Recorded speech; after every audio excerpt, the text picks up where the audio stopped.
Just talk about the environment, stepping into this weekend. It's different than the trials you did in 2021 to make the Olympic team, with COVID and everything. Talk about, obviously this event is so special because it makes, you get a chance to wrestle the Olympics and win. But talk about what's different this year and this coming into this environment and having that. So, I mean, there's a lot of different things with just this Olympic trials versus last.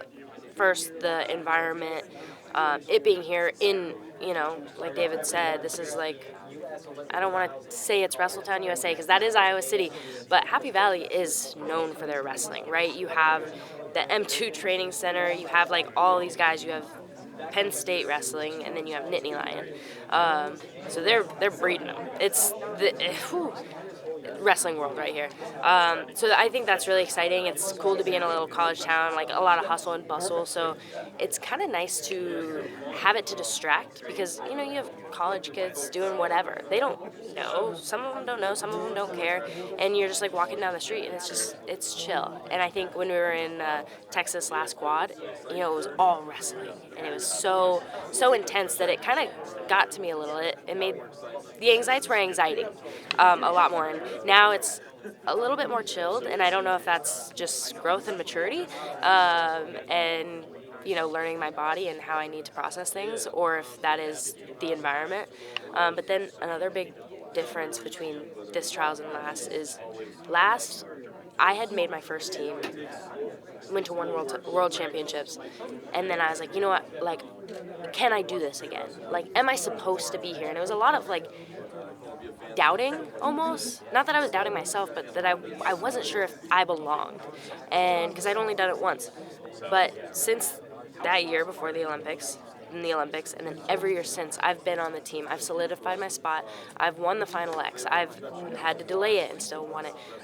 Sometimes it goes 3 matches. It happens, whatever. But I know that I'm meant to be here, and I have a big old target on my back. And I'm perfectly okay with that because I feel like I'm not a very confident person in the sense of being loud and confident. Like, yeah, I'm going to freaking mess people up this weekend. But just like a calm sense of confidence that, like, I know I belong and I know that, I just have to do the job that I've done every single year the last few years is win a best 2 out of 3, whoever it is. And yeah, then the fun really begins. So I think that's the big difference for me is, like, I know I belong. How did that confidence, improve or change from Pan Am Olympic Qualifier when you qualified the weight, knowing that you were going to sit to the finals here, knowing that, the winner of the 62 bracket does go to the Olympics and represent the USA? Yeah, I mean, I don't know if it changed anything. I think getting to wrestle Macy in that best 2 out of 3 series to get on that team was really nice. Just a lot of confidence there. When I actually turned it on, I can put points on the board. I can do what I need, but I have to keep that switch flipped. There we go. Yeah, switch flipped. And so going to the Pan Am Olympic Qualifier and Pan Am Championships and wrestling some of these really tough women. I just see the growth in my wrestling. It's not even about the competition or like getting to sit in the finals or this or that. It's like I just see my growth, and that's like exciting to see, and that gives me a lot of confidence. And then, obviously sitting in the finals is a huge, what's the word? Advantage. Thank you. Sorry. Brain's not braining. It's a huge advantage, I think. I mean, some people disagree and be like, I need to feel going in the first day and have that high to ride in on. And, you're in whatever situation you're in, and you're going to, trick your brain into thinking it's the best one. But, I mean, especially with how tough 62 is, I don't want to risk it and go through that bracket. Every single match is a one-off. You slip. Look at Allie Reagan. She was one of the favorites last quad, and she gets like head and arm to her back and pinned by Jenna, and like done. That's it. And so it's like here, if I slip on a banana peel, I've got another match. I got 6 more minutes, right? And then another 6 minutes. So not having to deal with that, letting them all duke it out. I think it's a huge advantage. then your last few months, between Arizona, Colorado, coming to the training center, and then Iowa City, how has your preparation changed from last spot to this spot? And as the years have passed with you on the world team having that top spot, how has Iowa City and the women at Iowa really helped? So I think one, Iowa City has partners. So they have a room full of tough college women, and I mean, they have 9 of them coming here, and they're the national champions from this year for the college. So they've got some tough girls. So that's awesome, just partners in general, and that's something I don't have in Arizona, unfortunately.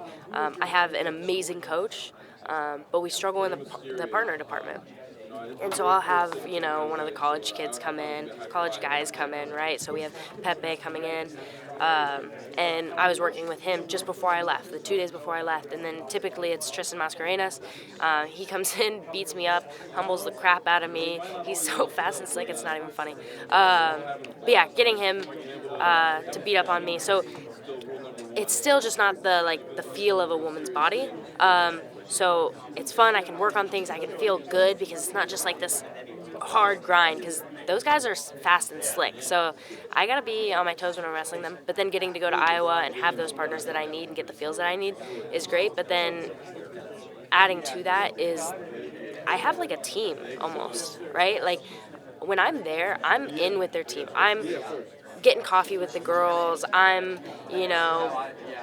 I don't even know, going to the baseball game when they're getting announced or something. I'm hanging out with them, and I know that they have my back, and if I need anything, they're going to help me out. And if they need anything, they know they can count on me. And so it's kind of like this nice little family that I've created, and I've gotten to experience it. Because in Arizona, I haven't had that for a while, and it's really unfortunate, and that was kind of leading to that those negative emotions towards the sport that I mentioned earlier, and what I had to break through, and they really pulled me out of it, and I was to a point where I was done. I was like, if something doesn't change, I'm done. I won't finish this quad. I don't care. It's not worth it. And I went there and shifted so quick because I was wanted and I was welcomed in that room, and it was just so much fun. So I think just the good vibes is the best thing that I got from there. And obviously they have great coaches too. They have Gary, Tanya, Clarissa, and they run great practices. They'll hold me accountable if I'm doing something, not the best. Then they'll, they'll work with me and we'll work on those focus areas. So that's great as well. But yeah, just so grateful for them and how they've, changed the trajectory of my career, because it was not looking good for a second. Thank you. Thanks. Good luck this weekend. Thanks.